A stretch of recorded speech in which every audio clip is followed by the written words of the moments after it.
All right, YouTube, there's even more Fukushima news now to report. Literally, there was a lull there for about a month, and now you're getting more news than ever, even more than the last round of news about the problems at this plant. I'll put several links in the description. The first is that right now a very, very large typhoon is headed for Japan. They're not sure whether it will track more north and it will hit the other side of the island, or whether it's going to track more northeast, in which case it's going to go right across Tokyo and Fukushima. Um, and there's a tropical depression basically right next to it that they're saying could, in theory, merge with this other storm. I'm not sure. I'm not a meteorologist, so I wouldn't know such a thing, but people are saying that it's possible that the two storms could converge, uh, making an even more powerful storm, which would mean it could make landfall above tropical storm levels and be Category 1, Category 2 hurricane. This follows on the tail, of course, of the last typhoon that hit not even a week ago, which they said was a once in 10-year storm, and it drenched the whole area. The other piece of news from this, well, there are two. First is that there was apparently some sort of mudslide fairly close to the Fukushima power plant. Not clear what damage was actually done, but the ground is being eroded by all of these constant storms. It seems to be an elevated storm year, because last year you didn't really hear much about typhoon after typhoon pummeling this particular spot on the island. It's very strange. They all seem to go across this area, which stretches from Tokyo to Fukushima. Of course, Tokyo has its own problems when it gets that level of rain. But it apparently caused some sort of mudslide relatively close to the plant. Of course, the plant itself isn't right next to any hills, but there are hills back behind it some, and the roads leading into that area could potentially be blocked.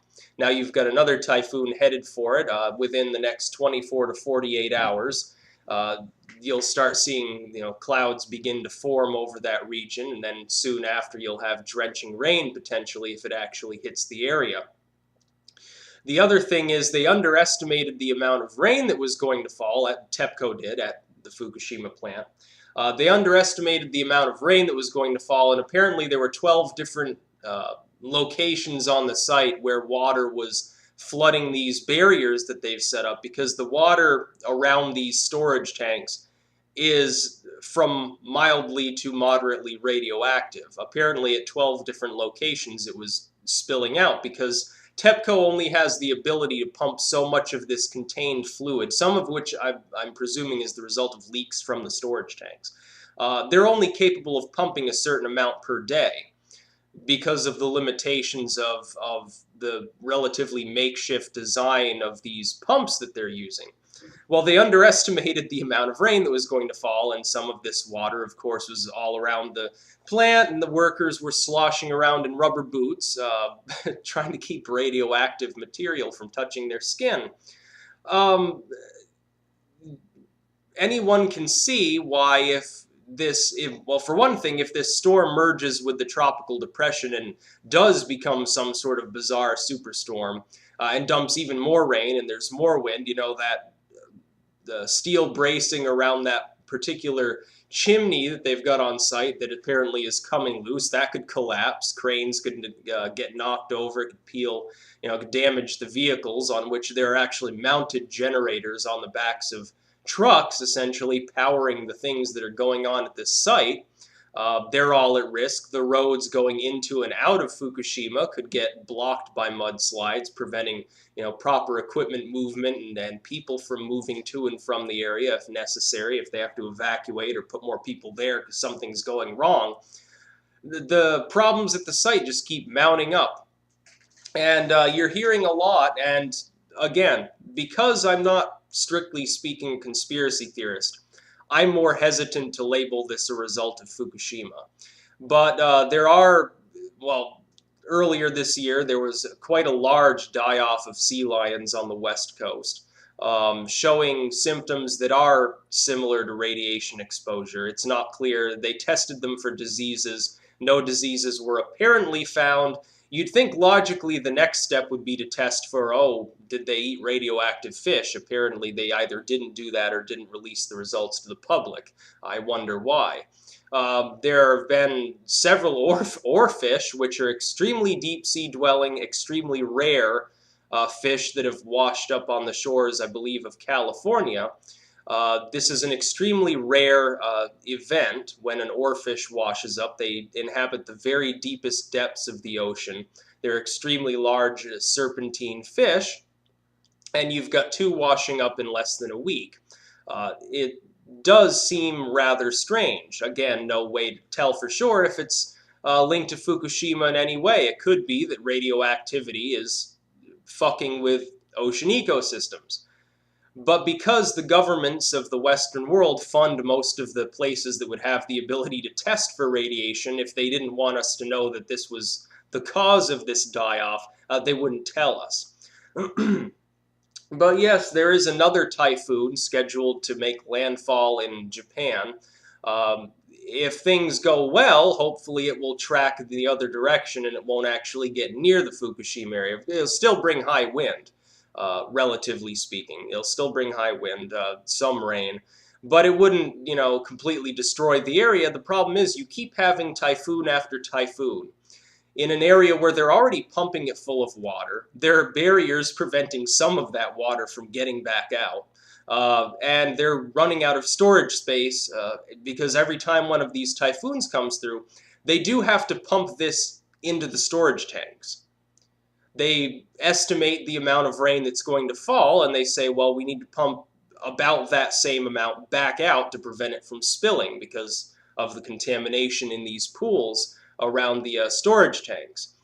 They're running out of room. Every typhoon means that they're running out of more room faster, and eventually, and let's face it, these tanks, they are temporary storage tanks. They're bolted together. They really shouldn't have been used in the first place. They were going to use fully welded designs. Unfortunately, they couldn't get enough of them fast enough, I guess, and they used the bolted ones. They're leaking all the time, and they're filling more and more of these tanks with this less radioactive, yes, waste, but some of these tanks, they're filling it with material they cannot pump back out to sea because it is too contaminated. In some cases, they've released material into the ocean during storms. That depends on the radioactivity readings from those individual tanks. If they're too radioactive, they just can't do that. So you've got hundreds and hundreds of tanks holding many, many tens of thousands of tons, maybe it might be over 100,000 tons of this material on site.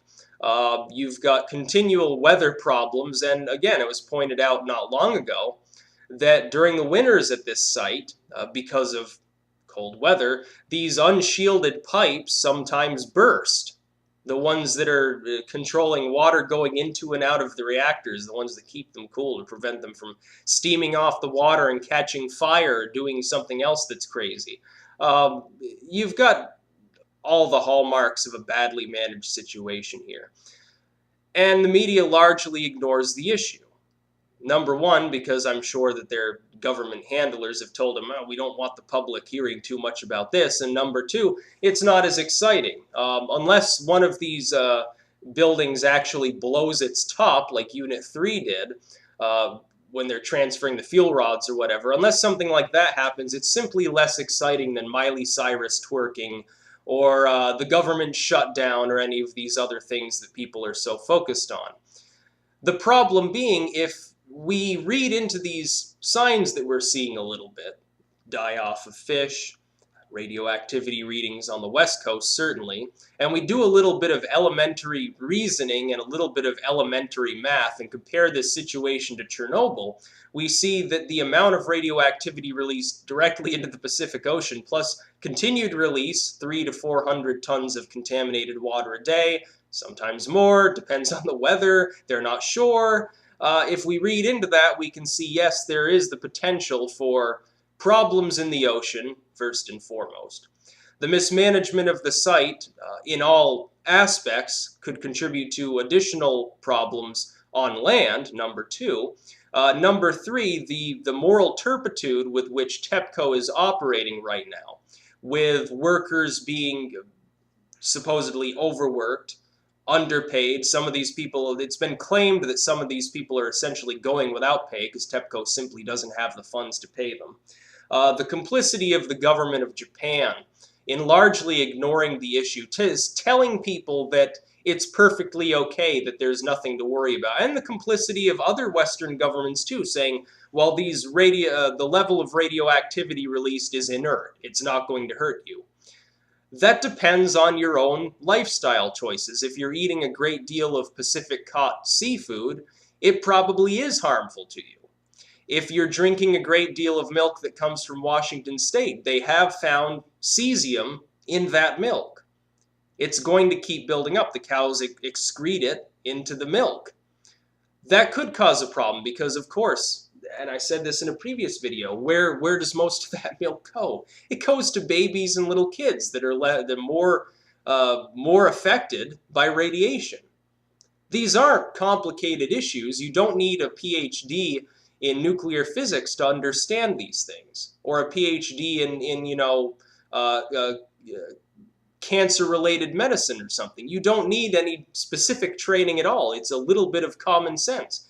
You can compare the events at Fukushima to Chernobyl. More radioactivity by far was released at Fukushima, and even the estimates given by the Western world at large, by TEPCO, the government of Japan, and of course accepted largely by other Western governments, are probably wrong. Especially any estimate given by TEPCO when they continuously underestimate every risk at this site, from the radioactivity of the site itself, from the radioactivity of this leak in the chimney, the radioactivity of the reactors, the radioactivity of the storage tanks, the radioactivity in the area of the bay surrounding the Fukushima site. Why would you then, if they're underestimating all of these things, and largely ignoring the health issues to the general public, because something like 40% of children that were living in that area are now showing thyroid problems, which is another thing that most people haven't heard about, and there should be great public outcry, and simply the American public doesn't care because they haven't seen it on the news, because the media doesn't care. If you use a little bit of common sense, you can see TEPCO is simply not to be trusted. The Japanese medical community, although they probably mean well, is also not to be trusted, because these doctors are claiming that they've been told deliberately by the government not to tell people when their health problems are probably linked to exposure to strontium and cesium and all these other goodies that came out of Fukushima. At least that's the claim. They're claiming that they've been muzzled, essentially, that they've been warned that they're not going to be practicing medicine very long, and by the way, Japan does not have a particularly strong history of human rights. It's a developed country. It's a technologically capable country. It's a country that's in the sphere of Western influence. But for some reason, we're overlooking the fact that doctors are claiming that they're not allowed to tell patients that, yeah, your gigantic swollen thyroid is the result of iodine exposure. They're not allowed to tell them that. Or you got leukemia. Sorry, it had nothing to do with Fukushima melting down. And people are claiming they've been harassed and thrown in jail for relatively long periods for even being part of activist groups that are, because Japan, and I think most people here don't understand this, is largely controlled by the nuclear lobby. Japan does not have a great deal of fuel resources on their homeland. Japan doesn't have substantial coal reserves. It doesn't have substantial oil reserves. It doesn't have really any natural gas. It doesn't even mine its own uranium. Japan is reliant upon nuclear power sponsored by groups that are co-opted from outside of Japan to supply their power needs. Although now that they've closed down all their plants, they're still not seeing any real power problems because they've got extremely conservation-minded goals in place, telling people basically don't use any more electricity and water than you have to, which is a sane idea anyway because the island's completely overpopulated. But people don't seem to care. And it makes no sense because when you look at the amount of material that was probably released, and you have to assume if you're reasonable, that TEPCO has severely underestimated the release of total nuclear material, there is enough there to cause problems in the entire North Pacific. We say this because we can look at Chernobyl and say a much smaller release caused great problems over quite a wide land area. And on the land, there's the tendency for some of that radioactivity to sink down into the ground to a level where it's no longer entering biological systems directly, because the roots of the plants aren't taking it up. It literally goes past them. In the ocean, it's not that way.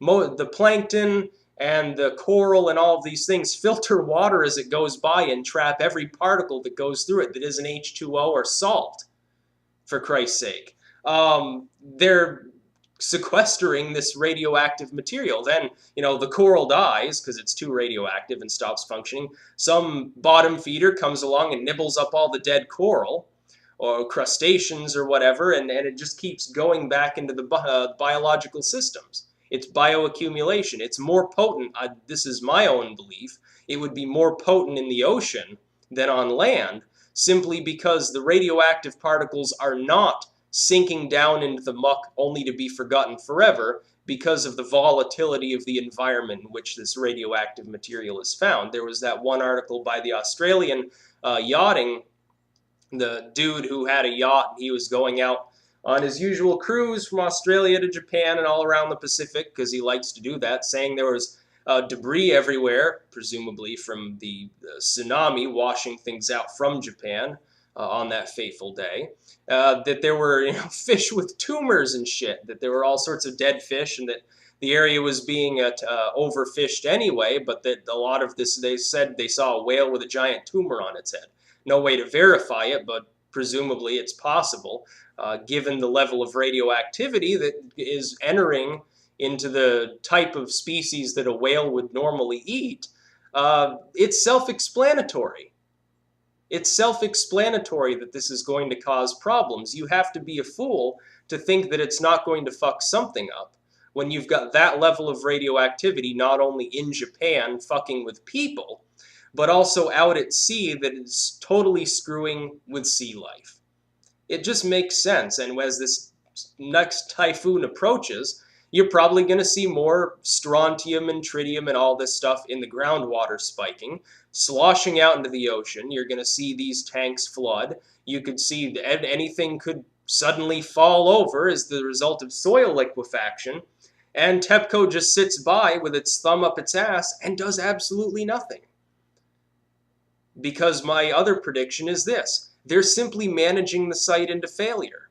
They understand they cannot solve most of the problems at this site, so even if they manage to successfully extract these assemblies from all of these fuel pools around the site, that's good, it's better than nothing. There's still the corium, there's still radioactivity in the soil, in the ocean, and in the groundwater. And it's something that they don't seem to have we're not sure, the money, the manpower, the support, the time, or